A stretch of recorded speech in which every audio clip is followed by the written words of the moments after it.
Okay, so good afternoon, everybody. I hope that everybody can hear me well and see me well.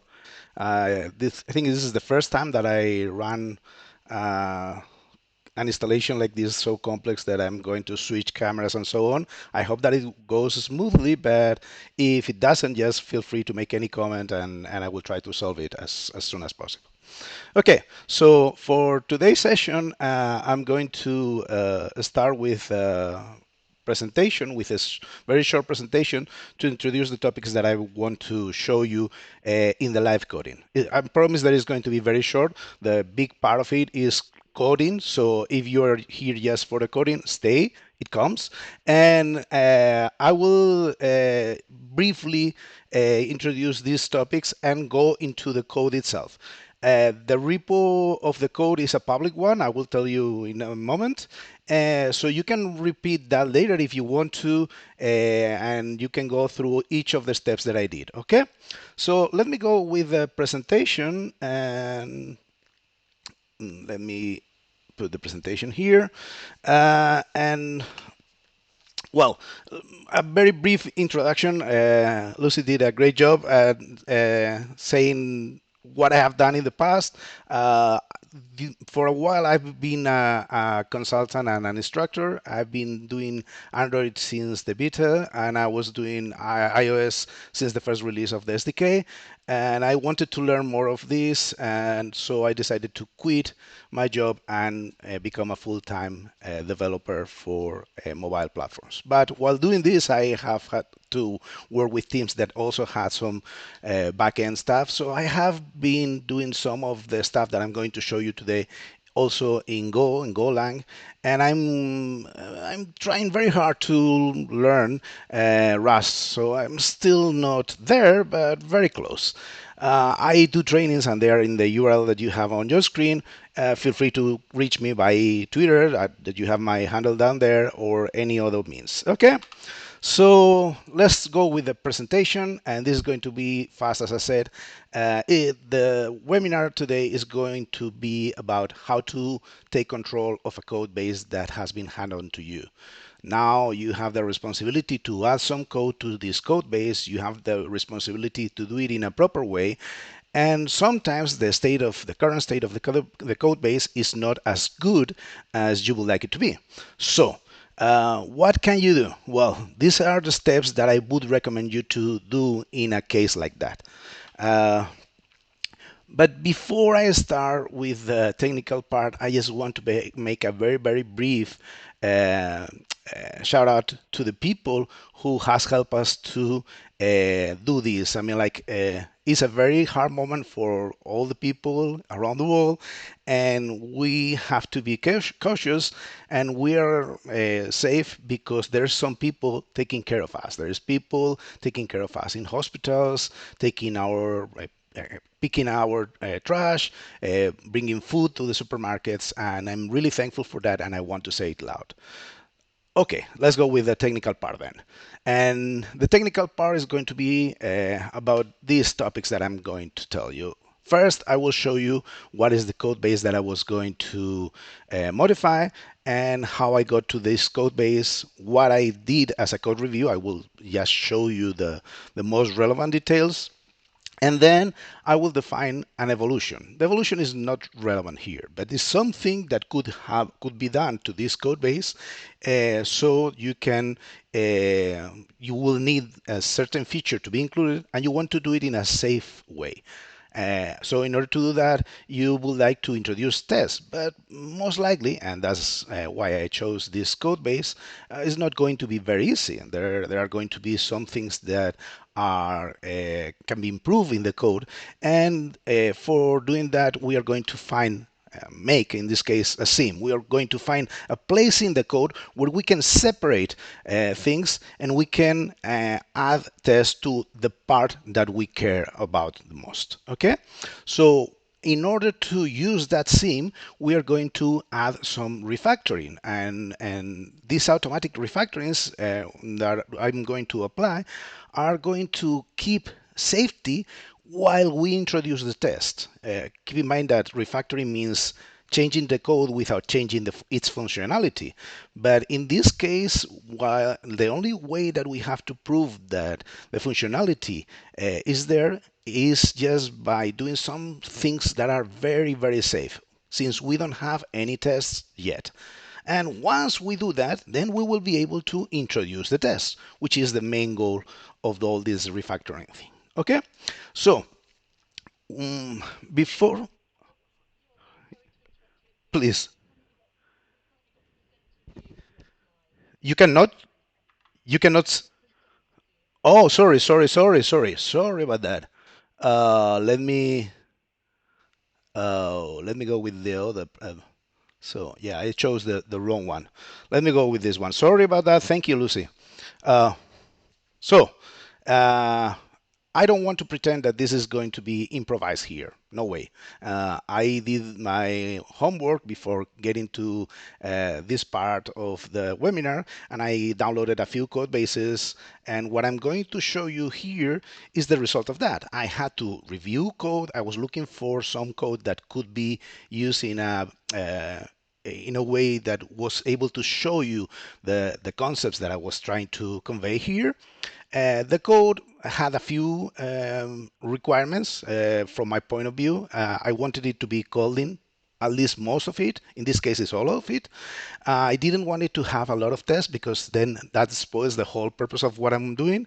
And I was also interested in having something that was not trivial. I mean, I wanted a full-fledged app, but I didn't want to have something that was too complex, so I had to spend 20 minutes explaining the domain of that application. I didn't want that. I chose something that was pretty simple, but still complex and has a pretty long, pretty long files. It has a good number of code lines, and I think that's going to be a very significant example.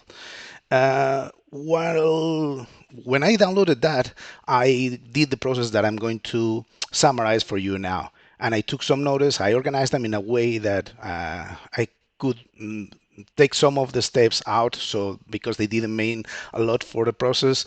And what you're going to see here is just the director's cut. I mean, like, it's just a brief summary of the steps. Probably if you do this, it would take you a little bit longer. You would make some, say, whoa, you would make some mistakes. You would probably have to go backwards when you do some changes. That happens. I mean, like, don't think that this is going to be very, very smooth and everything works fine at the first attempt that you do.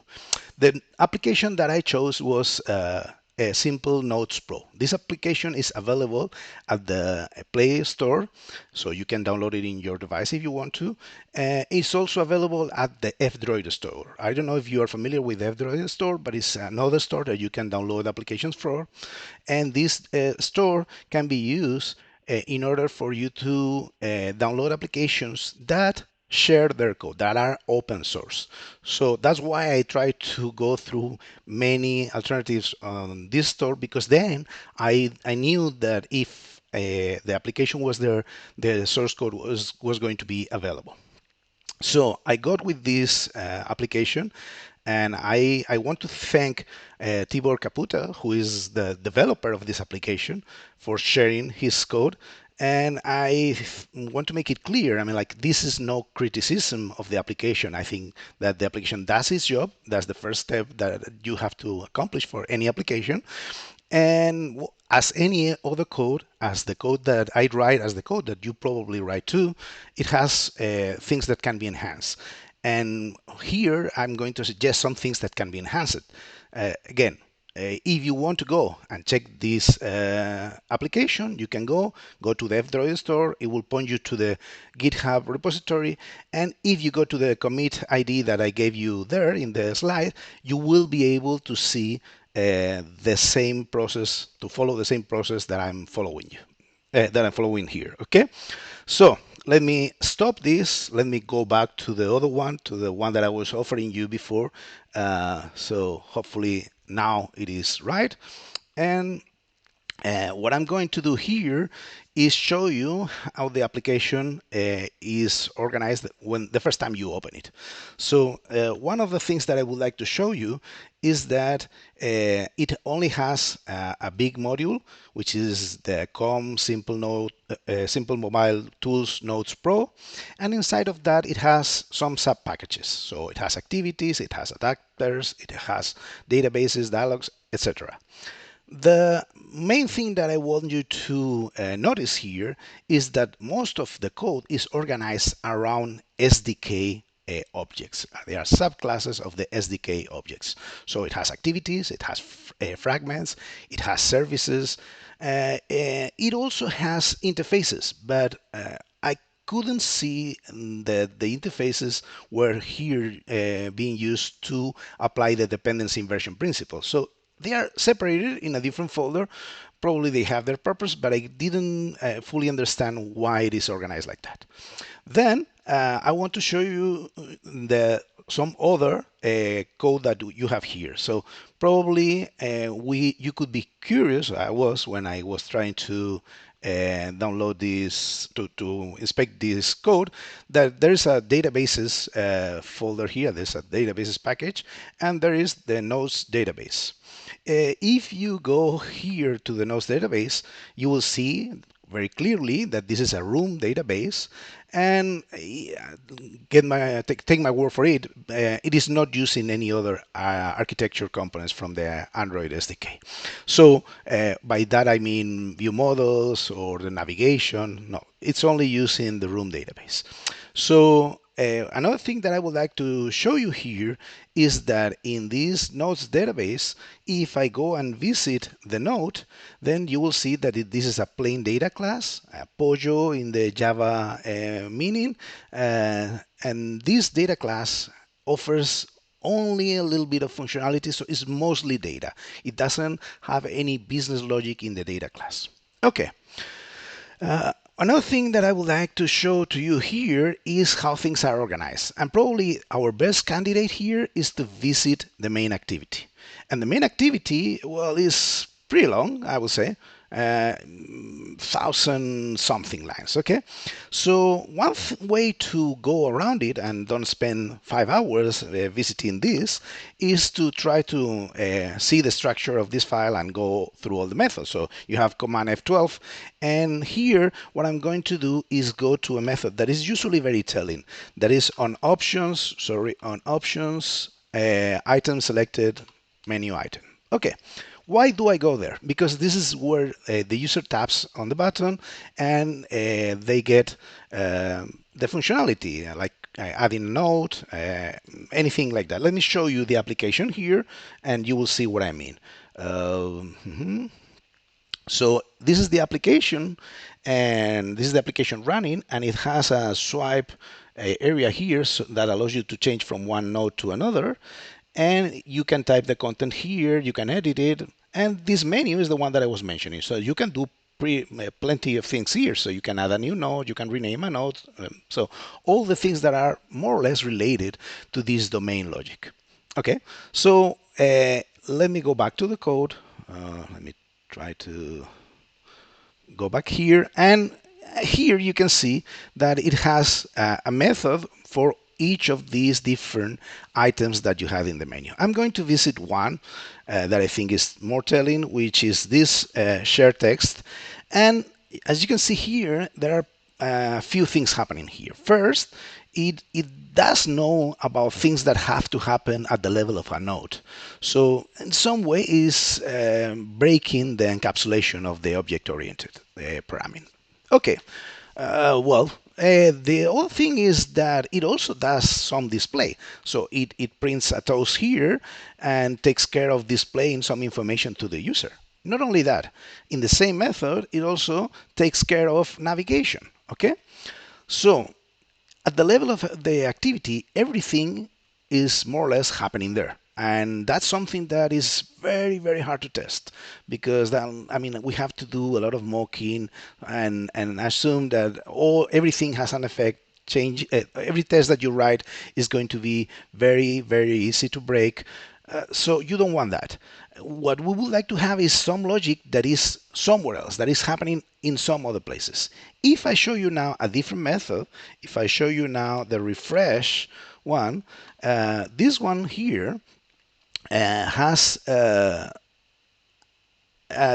an instance, well, it's using it as a singleton, but it's using the nodes helper. And the nodes helper is something that is being used as like the repository of the domain logic. Not exactly, but more or less.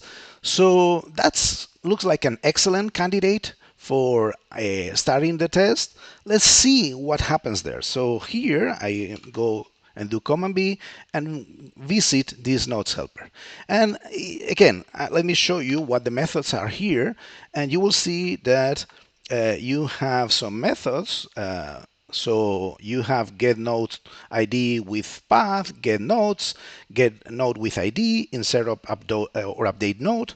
So it has like every method that the author of this code has considered is relevant at the level of a node. However, there are some of the methods here that are used in the activity. I will show you later if needed, but take my word for it. In this case, we're going to try to address the testing of these get nodes, like the first method that we have here. And although it seems very simple, it is not. It is not because these get nodes, the object, the context helper, has a dependency on the context. I didn't show you that, but there are two extensions here and three extensions, and they are used, at least the first two, to do some kind of dependency injection in the code. So it gets the context, in this case, in order to get access to the data access object, which is nodes DB. Okay, this is the object that your code, this code, is using to create node, to create a node, to remove a node, to modify a node. Okay, so all the business logic of your application. And notice that it is not explicit, the dependency here. You have the context and you assume that a context is going to have that, which is not the case in any other application. Not only that, it also has a asynchronous code. So that's very nice. I mean, from the perspective of the user experience, but from the perspective of the code that we want to test, it makes things much harder. So we would like to simplify that and make code synchronous. And well, I mean, as I said, you would like to probably do the testing of this code in a way that is useful to you, but without the asynchronous part and without the implicit dependencies. That's what we are going to try to solve by refactoring. Okay. Okay, so again, let me go back to the presentation. I hope that I do it properly now. And well, this is the code review that I was mentioning, and these are the main notes that I took from the code review. The code is organized in packages by Android role. As I said, there are no other Android components other than Room that is used for the database. The entities are mostly shells for data, no functionality. And Node Helpers is nice, it's like a good entry point for us, but not all the business logic is there. For example, if you have some time later to inspect the code, you will notice that, for example, the deletion of nodes is not happening there. It's happening in the activity, okay? And well, as I said, most of the logic is at least coordinated from the Android layer, from activities or fragments. That's what we would like to change. But coming back to my story, let's say that now you have been hired by this company and you have to take control of the application and they have asked you to evolve the application. So how do you do that?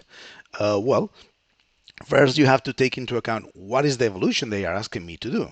In this case, I've invented one. It could be any other, but let's assume that we want to add dates to each of the nodes. I want to know if a node has been taken yesterday or 3 weeks ago. So in the pager, maybe I'm going to display not only the title, but also a small piece of data, which is going to be the date of that node. How do we go about that? How do we change the code in the way we do want it? Well, here you have two views. You have the long term, the mid-term at least, the strategic view, and then the tactics. Let me start with the strategic, and then we will go with the tactics. In the nice future that you want to be, probably is going to be an application that has uh, layer separation. So the views only take care of displaying things and taking events from the user. There are view models or presenters if you fancy them better. And there will be a model that is business logic that can be reused and has no relationship whatsoever with the Android SDK. You would be using some kind of dependency injection. Let's say that is Kotlin, or maybe Dagger if you want to suffer. And also you will be able to do changes in the business logic, like the one that I was mentioning, adding dates, and then reuse them anywhere else in the application, which is what you want in a good application. Okay, but that's like dreaming. We are far from there. I mean, like that's a long way from the code that we have. How do we improve that in the short term? Well, in the short terms, I would like to do some refactoring. And I would like to introduce changes in a way that doesn't break the code that I already have. How do I do that? Well, as I said, the problem that we have is that the code that we want to test, it uses the context, it uses the NoseDB as a singleton, more or less, and we would like to solve this. We will have to reorganize code, refactor, so it does the same. It doesn't break anything that we already have, but allows us to test better. And when we have this test, then we will be able to introduce the feature, and then we will know for sure, because we are testing, that it doesn't affect any other part of the business logic. Okay? Before I continue with the code, let me recommend you a pair of books, because usually when I do trainings about this stuff, people ask me, so how do you learn more about this? Well, usually people leave this for the end, but just in case, I'm going to recommend you two good books. I think they're very interesting. I have no affiliation with the authors or the publishers of the books, so feel free to buy them or not. I just have met once Michael Feathers, very nice person, but other than that, I have no relationship with any of them. The first book is Michael Feathers, and he's working effectively with legacy code, and it provides you with a lot of techniques and insights on how to take control of the code and how to change it in a proper way without affecting what you have and make it more maintainable, which is a goal for most of us. Okay. The other one is a catalog of refactoring, sorry, and it has a lot of them by name, so you know the functionality, you know the state before and after, and the motivations that will take you to do some change, to some refactor of the code from one thing to another, and how this has to be done so the code changes are safe. And well, I would recommend it as a reference book. I have a copy, and I usually consult it when I don't know how to approach a problem. Maybe how do I do this refactoring if the tool is not helping me with it? Well, in any case, if you don't want to take any of these books, just I would like to remind you something that I consider that is very, very interesting for this case, which is you always have other tools that are going to help you. And Git is one of them. Git is a tool that you should be using when you are changing code. Uh, this is like the basics for a developer. If you don't know Git well enough, you should. So through the rest of the explanation, which is now coding, I recommend you to think when you would have done a commit, if at all, probably many times. Okay, so think about it. And if you want to talk about it after the webinar, I'm glad to comment on that. Okay. So let's do the changes in the code. And in order to do that, we're going to start by introducing this sim to separate code in a way that we can control, to take away the dependencies in a way that don't bother us. So what do we do here? We're going to use a technique that is introduced in the book that I mentioned first, Michael Feathers, which is the Sprout class. So the Sprout class technique is a very simple one. You have a class which is very difficult to test because it has a lot of dependencies. Creating all of them is very complex. In this case, as you know, if you want to make a mock of context, probably your best way to go would be to use Roboelectric. And I don't want to do that for business logic tests. So, well, I would like to get rid of the dependency. So how do I do that? I create another class. I move the part of the business logic that doesn't have this dependency into this new class, and then I test this new class. Obviously, I'm going to call this class from the other one to replace that part of the functionality. That's it. Nothing else. So instead of talking, let's do it. Okay, let me go back uh, to the code part. And here, what I'm going to do is, well, let's assume that I'm running this every time, but for the sake of the length of this session, I'm going to keep it short and I'm not going to compile and run as often as I should, okay? Let's just assume that I'm running it and I'm verifying that at least I'm not making any important change. So this is the notes helper that I was mentioning before. And this is the code, the code that is inside of the async part, the one that I want to test. Particularly is basically from line 16 here to line 38, okay? So the first thing that I would like to do is to make the dependencies that are in the code explicit. How do I do that? Well, let's go on. Let's expect the code line by line. The first one that I find here is this one here, is the context.config.uprun. It's injecting this data, which probably could be some parameter of the get nodes, but it is not there. So it is an implicit dependency. Let's make it explicit. And in order to at least move it in a way, move it to a place that we see where the dependency is coming, I'm going to refactor this. I'm going to use the IDE. I'm going to use the tools that the IDE provides me with, and I'm going to extract a variable. So this variable is going to be in this context that is now blue, and is going to be called UpRunCount, exactly as the IDE suggests. So, well, much better. Now I'm pretty sure that you are convinced that I haven't done any change that affects the way my code runs, because I have just moved this piece of code into a variable that appears in the line before. So yes, these two lines are the only ones that are changing in the code. Same thing here. I'm going to do it for the context nodes DB, which is the data access object that I was mentioning before, that is injected through the context.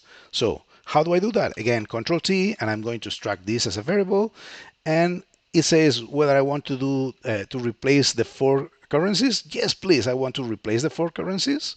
And here I'm going to define this nodes.db here. It says I could declare it as a variable. That's not what I want. I mean, a constant is good enough. And do I want to make the explicit type? Well, I can do that. And it's going to be okay. So that's it. I'm going here and I confirm the name, and this is nodes DAO. Perfect. So as you can see here now in the code, I have no mention to the context. And if you inspect the rest of the code, it looks like there's no other dependency. However, the IDE is betraying us this time, because if you go here to the general node and you click on it, you notice that there's also a dependency on the resources bundle. I don't want that. I just want to make that explicit, and I want to take it also again out. I could do the same thing with the variable, but I think in this case it's easier to just move this variable to the outer scope. So I'm going to cut it from here, and I'm going to put it here. That's it.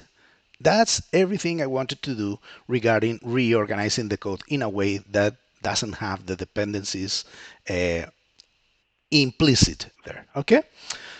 Okay, now the next thing that I would like to do is to create this Sprout class that I mentioned before. So in the same place that I have the nodes helper, which is in the helpers folder, I'm going to create a new class.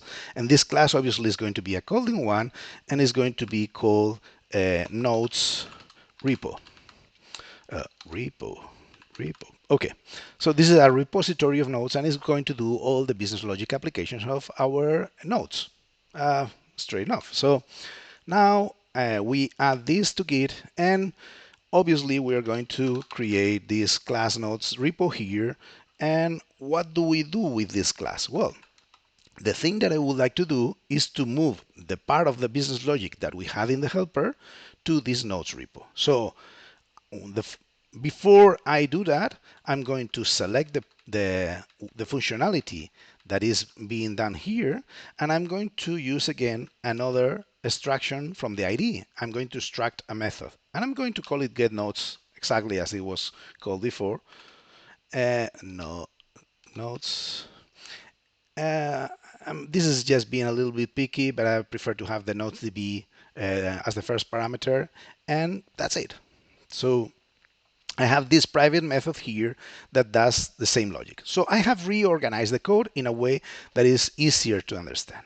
Now I want to move this method that, as you can see here, has no dependencies on any other things that are not the parameters that get through the call to the method.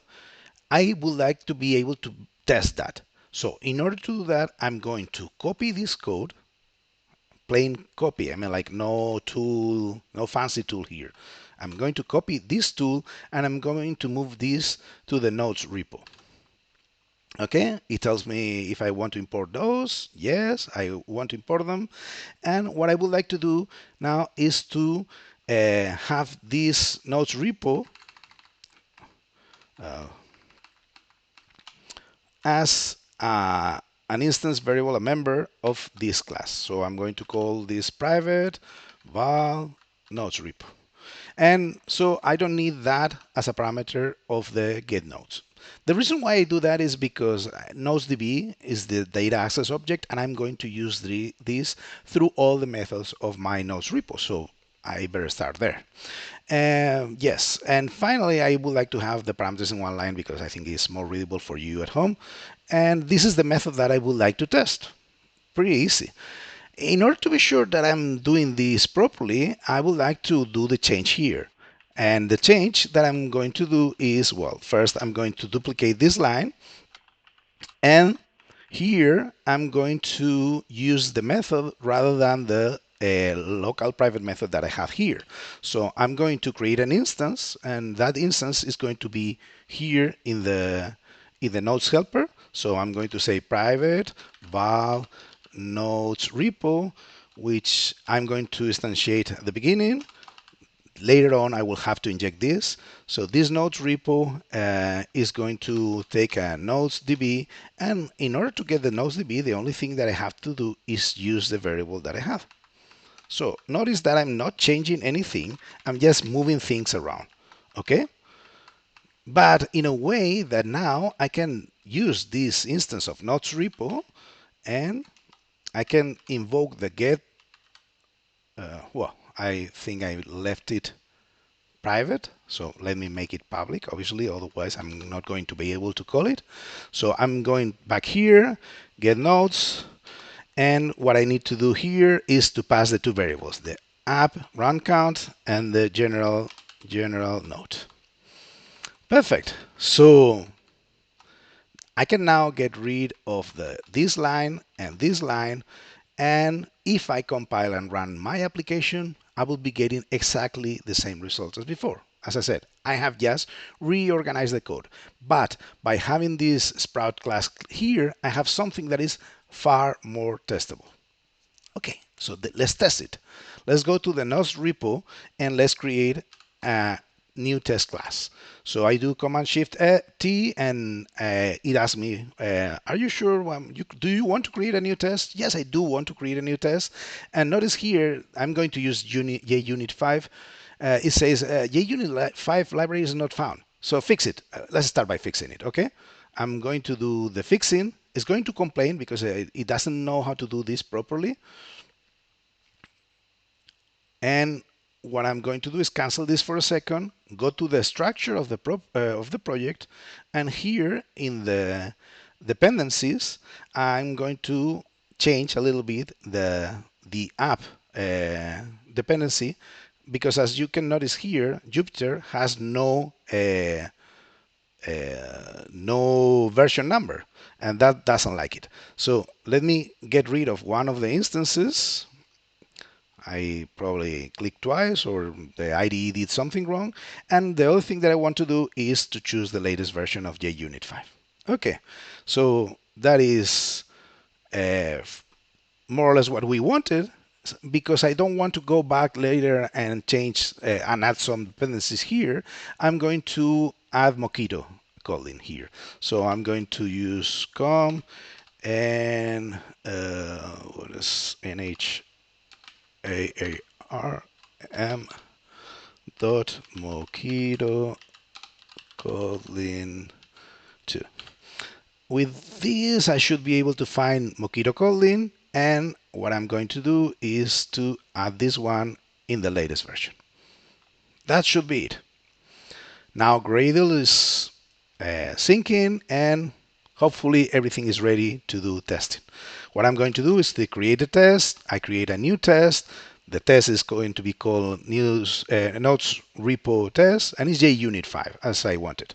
So okay, I'm going to put it in the Java one, not in the Android test, in the test one, because I don't want this to be neither instrumented test nor Roboelectric. So there, in the easiest part of the code. Well, I can add this to Git, and what I'm going to do is to verify that my tests are going to run. How do I do this? I create a dummy test, which I'm going to call test enable, and by just creating this new test, it adds this body which says, hey, you have to do something here. But for the purpose of this, I think I can go with that, and I can run this.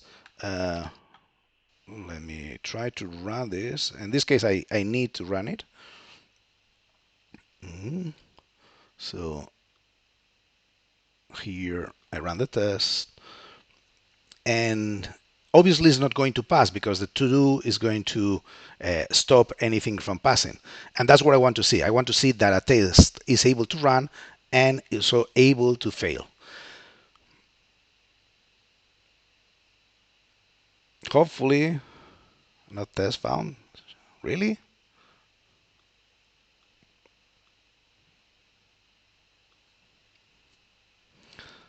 Okay, it doesn't pass. And if I remove this and I rerun this, then I will see that the test passed because there's nothing that breaks the test. Okay, so now what we are going to do is to create an actual test, one that we can use to test the class that we have there. So in the class that we have there, we are going to create a new test, and we are going to call this get nodes returns nodes from the data access object. Okay, pretty simple. What? Uh, Let me try again. Sorry about that. JUnit 5 get nodes returns nodes from DAO. Okay, here we go. So let me remove this part here. Let me choose a display name that is a little bit nicer. So display name, and I'm going to use the other one, but this is just for making it nicer. So what I'm going to do is get nodes returns nodes from the data access object.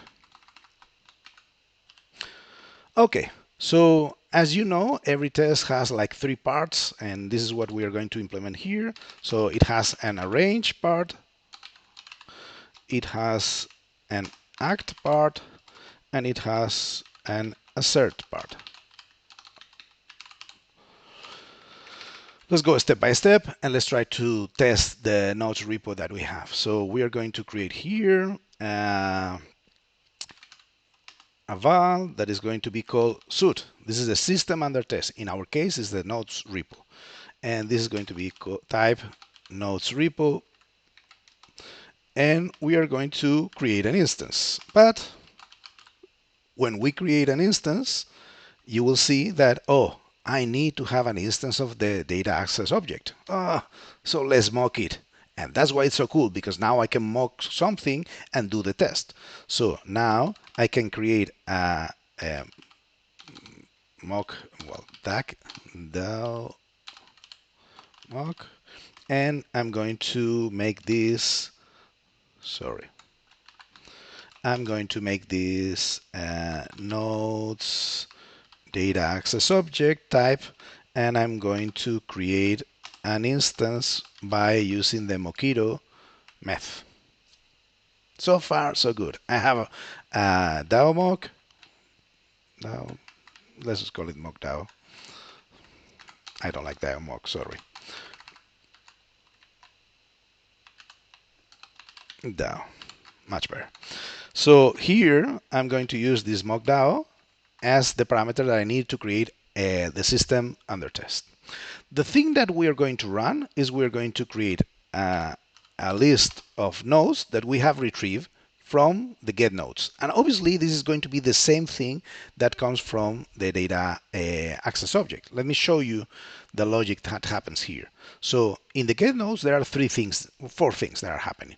The first one, I think it doesn't make a lot of sense, which is it runs it waits for a second, for 200 milliseconds, if it is the first time that the app is created. It gets nodes, but it waits after that. I think that Roboelectric takes care of that. Room takes care of that. So I don't think that makes a lot of sense, but let's call it wait, okay? The second thing that it does is it obtains the data from the DAO.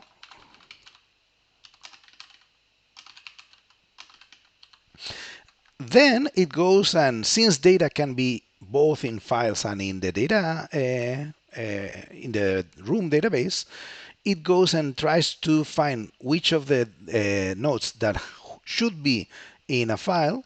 We have lost track of them, that there is no file anymore. So the leads lost nodes. Okay, and finally, if there's no node at all after that process, it creates a new standard node. None exists. Okay, so this is basically what we are doing.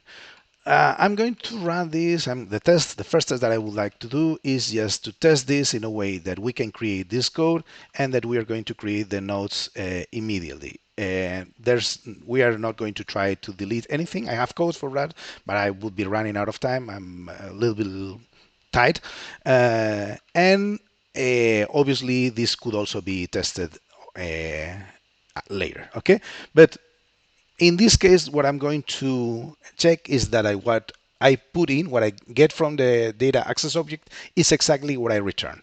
So the actual nodes that I'm going to obtain nodes are going to be the result of running the method of the suit that is called getNodes.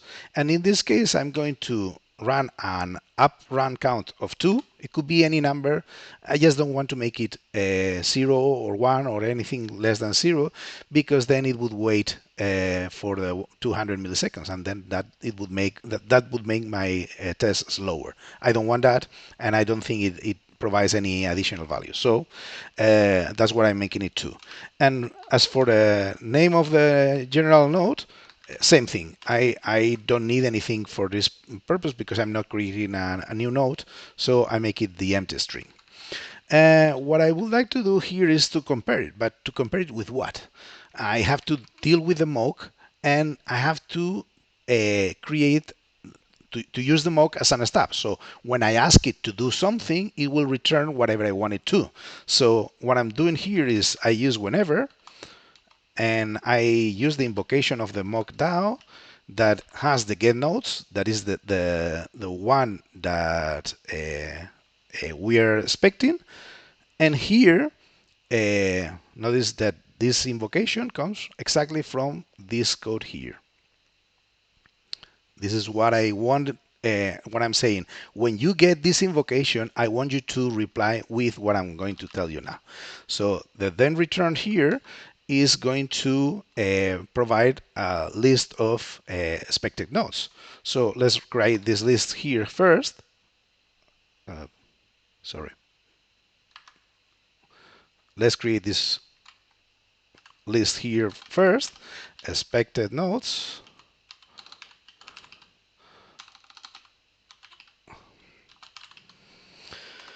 And this is going to be an array list of what?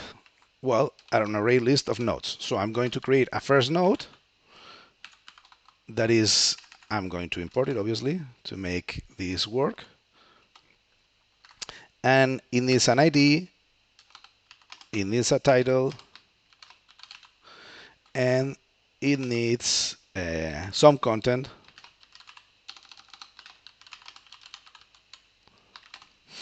And it needs the type, which is node type text value.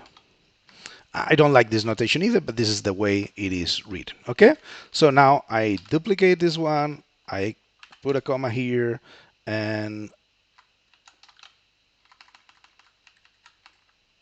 another title, and the rest doesn't matter.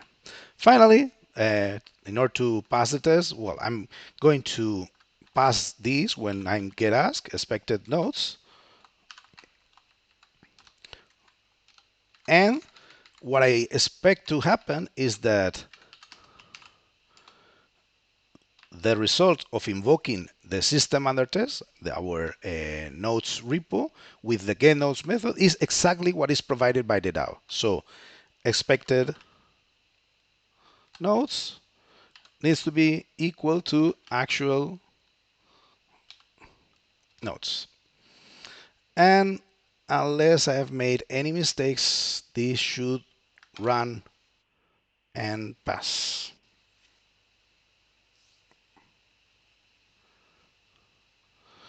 Well, I can do. I think it was going to be a little bit more complicated. I just read a comment in the chat, which is very appropriate, fluent assertions, and I'm all for this.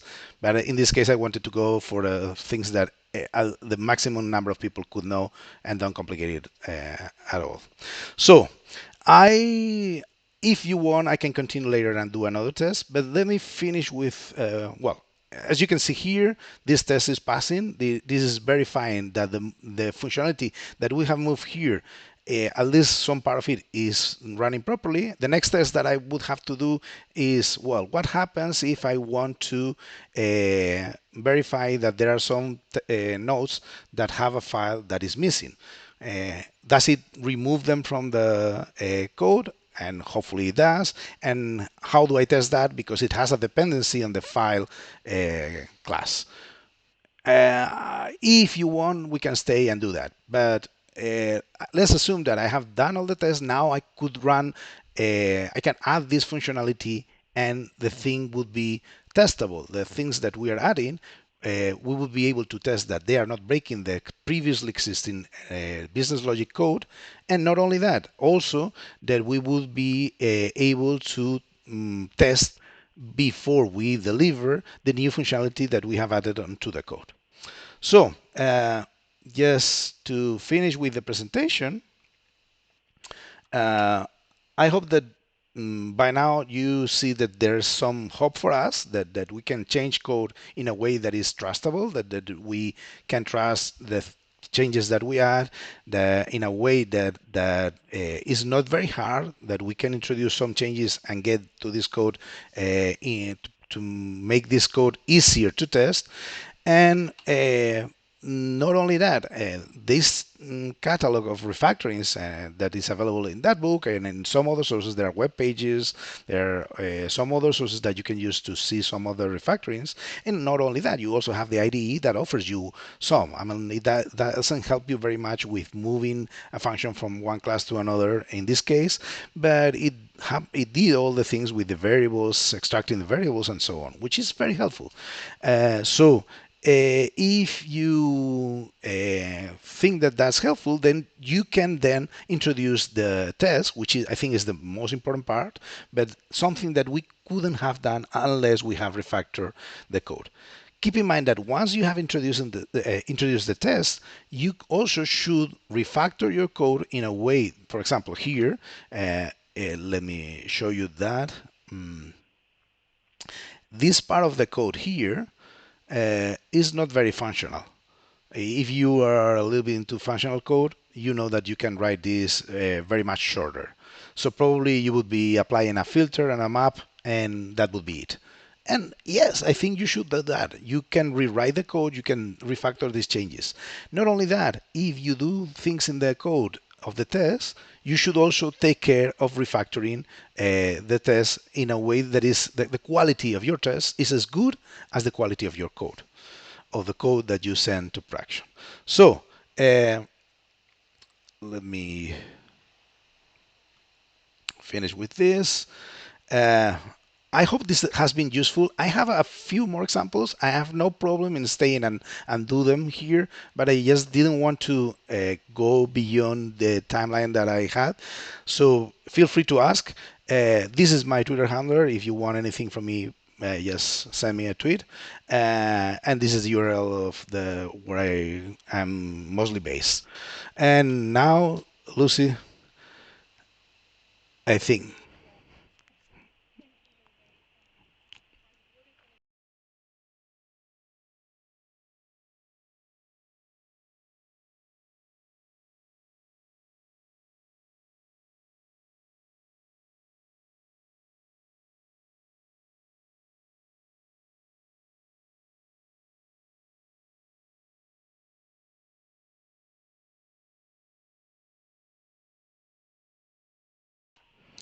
Thank you. So, if you have any questions and you want to do them in camera, that's perfect by me. If you want to, mm, I don't know, if you prefer to write them on the chat and you want me to make any comments on what you wrote on chat, that's also good by me. I mean, like, no problem with that. Anybody volunteering for a spoken question? No? Shy people? Do you want me to do the other test? Okay, so I think I have one written here. Uh, at what time are we going to start? Champion Runner came a little late, maybe. Uh, well, so how would you refactor a legacy app with a multimodular architecture? Well, the idea is more or less the same. If you have more modules, then you have to work through them separately. I have a piece of code that I wanted to share that is exactly that in the case of Go. I don't have a good example for Kotlin that I can share with you here. But if you want to, I see that there was one person at least asking for another test. I can do that if you want to. Lucy, is it okay with you if we make it a little bit longer?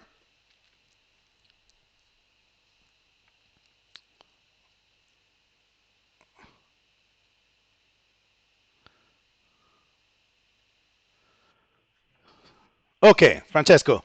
So we go with one more example, and I hope that this is helpful to people. So as I was saying before, let's say that we have this code that we were showing. Let me go back to the code view.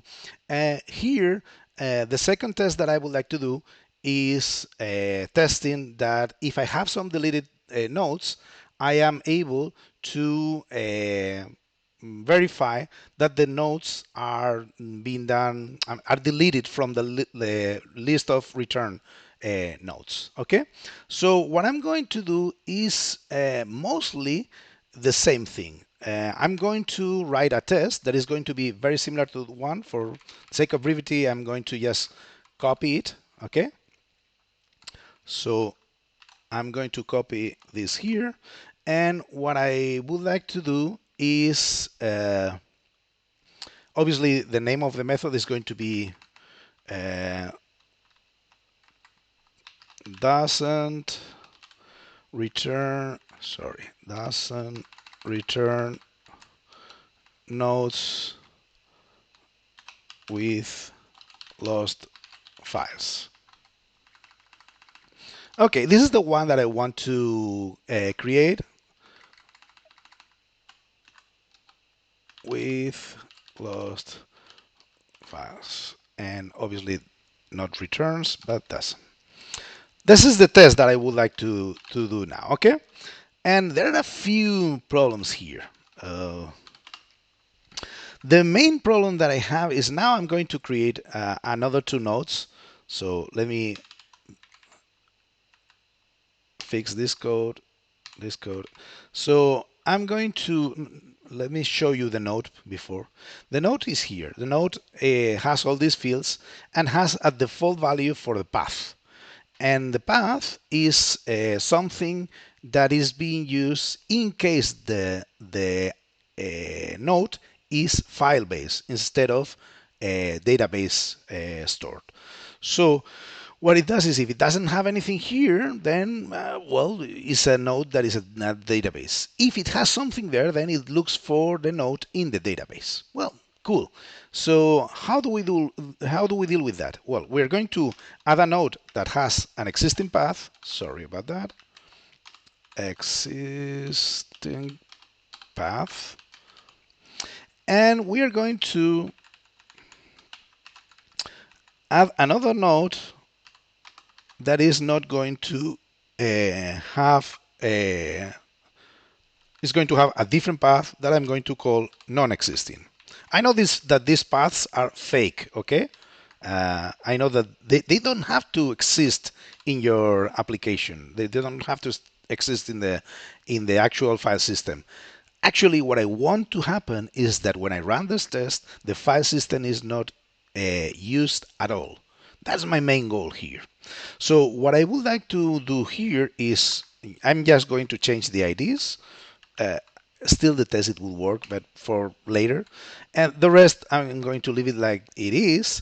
And what I would like to happen is that, well, let me copy this here because now the expected nodes is going to be different from when the DAO returns. So when the DAO is asked about the nodes, it will return this list that I mentioned.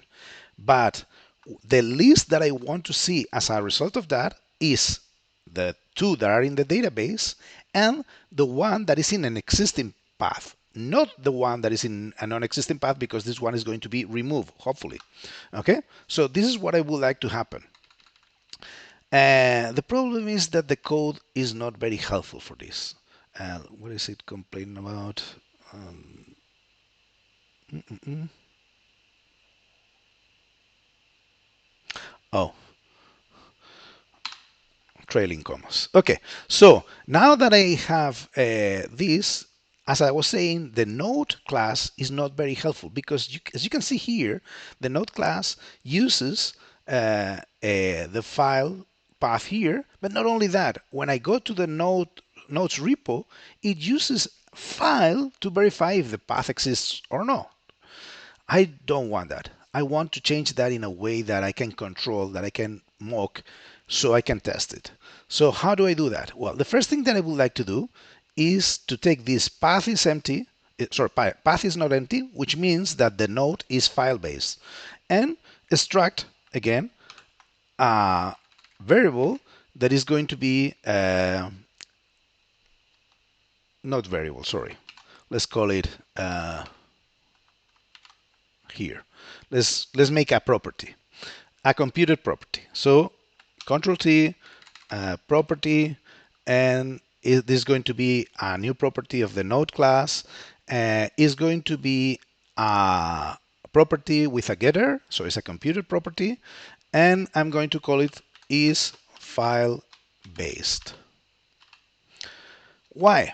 Because now I have the code that is far more readable, and also I know what I mean when I say is file based. That is very business logic. Then I'm not breaking the encapsulation of this class by using the path in order to know the logic of a node here.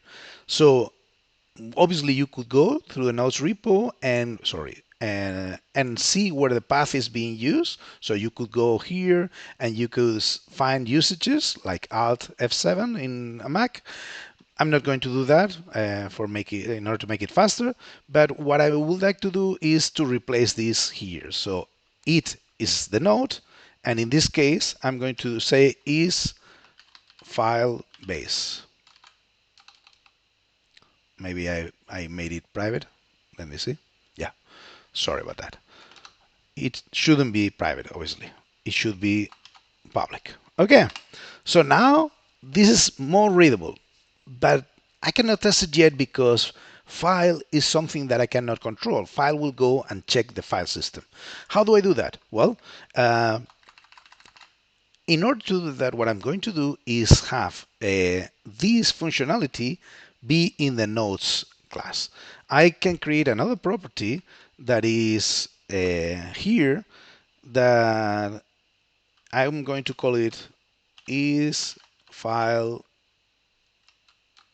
lost, and that is going to obviously return a boolean as it was doing before, and that initially is going to do this part here, that is, sorry, get, and it is mostly going to do what is happening here. So if it is file base and the file path doesn't exist, I'm going to copy that and move it to the node. If it is file base and the path doesn't exist, then the file is lost. Again, I have no control over file yet, but I can go and create here. If it were Java, it would be a static method. Here, I'm going to call this a companion closure. So I'm going to create the companion object here, and inside of the companion object, I'm going to create a variable that is going to be the file exists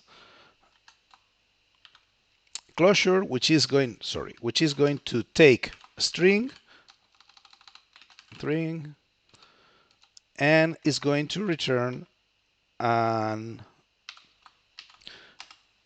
boolean. What I'm going to usually do here is to use the default one, which is exactly what I have here. File exists is going to be a, sorry, let me put it here. File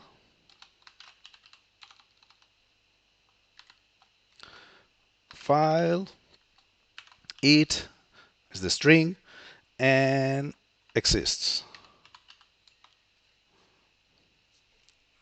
So far, I haven't changed any code. So the only thing that I have to do here is to replace this with is file lost. And it would be doing exactly the same thing as I was doing before. Exactly the same thing. But now my code is testable. Why? Because I can replace this file exist for the nodes class. Here I can go and do node, and I use the class name rather than the instance because this is what I'm trying to modify is the variable in the companion object. I'm going to use here the file exist, and it's going to be basically very simple. It equals existing path underscore. So if the string that I pass to this closure is existing path, the one that I was using in the test, then it is going to return true. And then the file will be existing. And then our property in the node, the property here, uh, is going to be a file exists, then it is not lost. So if it is any other path, it will say, oh, it is lost, and it will try to do that. So if I haven't done any mistake, which is very possible, then this will hopefully run and pass. Let's cross the fingers. And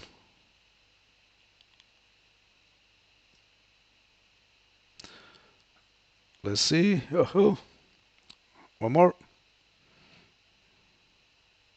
Oh, doesn't return lost files. What did I do? Uh, ID2. It's not deleting.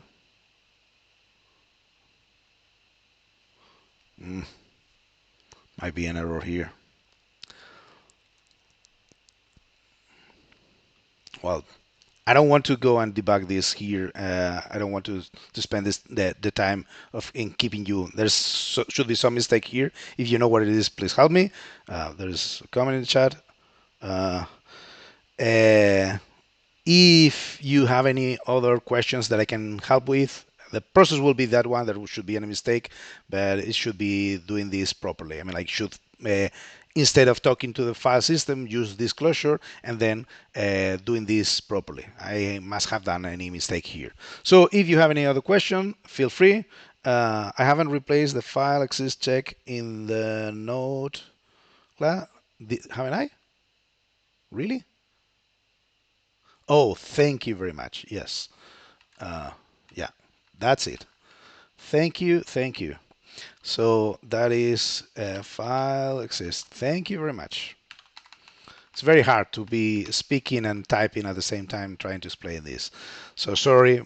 Thank you very much for your comment, Pavio. Uh, that should pass. Okay. Any other questions that I can help with?